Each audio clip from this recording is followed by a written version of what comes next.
Good afternoon, everyone. The votes in the Senate this morning. Congress is now left for a 2-week vacation without appropriating the necessary funding for our troops in Iraq and Afghanistan.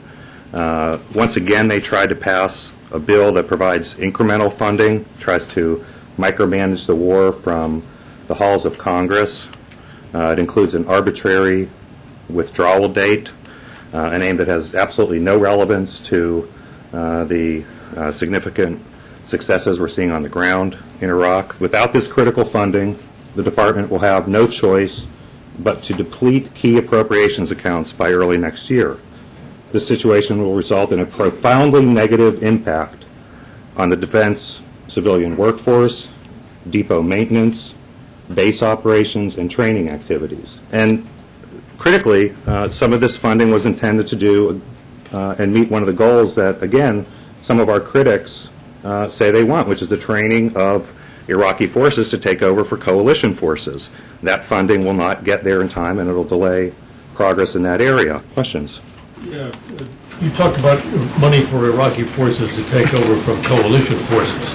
Are there, in fact, Iraqi forces that are ready to take over from coalition forces? Yeah, as a matter of fact, Iraqi forces have taken over for coalition forces in a number of provinces in Iraq.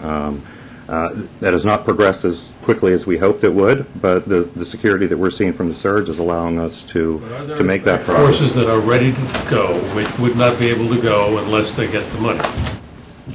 Well, it's not a question whether they get the money. The question is whether they get the training. And for everyone who wants this to happen quickly, our troops need the funding so that they can provide the trainers to do the training, so that those forces are ready to take over from coalition forces. As these troops become specific transfer that's being delayed or that would be delayed. If the funding is not there, it would be delayed. What we see is a core constituency of the Democratic Party that is driving them towards sending the president legislation to appease the views of groups like MoveOn.org and Code Pink, the ones who want us simply to leave and to walk out of Iraq.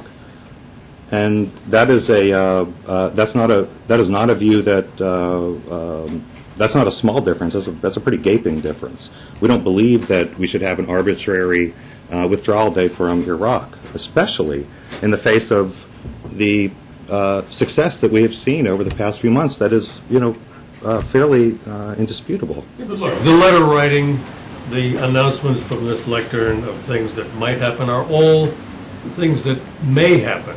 Nothing that you say is set in stone. This is what might happen. It's a public relations operation to say to Congress, if you don't do this, then look out, this is what's going to happen. I don't think so, Bill. Why is it credible? Well, it's not a question of what may happen. It may happen should they fail to deliver the funding. Yeah, right. So from that sense, it will happen if they do not deliver the funding in an appropriate and timely way. Tony, on the IAEA's latest report, with Iran having now 3,000 centrifuges in operation, a tenfold increase over last year, is there a threshold where you say, okay, enough is enough? Because I think people might look at that number and say, okay, now what? We keep talking, we keep going to agencies and going to the UN asking for more sanctions. But there will come a point where they have plenty more than that. Well, I think the international community has already said enough is enough. We've had 2 Chapter 7 resolutions sanctioning Iran for their nuclear activity. There's a very discrete measure for whether they are or not making progress and meeting the requirements of that the international community and the UN Security Council has put on them. That's a question of whether they have or have not stop their enrichment and reprocessing activities. So until they have, attained that goal, I think you're going to continue to see this unanimous view of the international community that they need to stop or these sanctions will continue.